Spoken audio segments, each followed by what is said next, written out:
Rubber Chucky sells an adapter that has the 3/4 inch by 10 TPI threads on the other end, and it's designed to fit over the live center on the jet lathe, and he has some for many other lathes, and it just slides on like that. And then what you do is you bring up your tailstock to your spindle like that, and once it's centered in your spindle, then you use the supplied wrench to finger tighten the screws on it.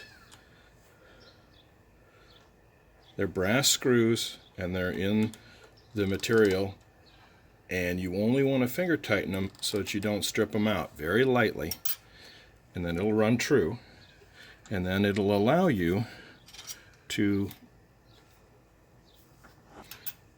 attach any number of other rubber chuckies, like say the 3-point Chucky, and it screws right onto a thread like this, okay, or any other of the rubber chuckies that fit.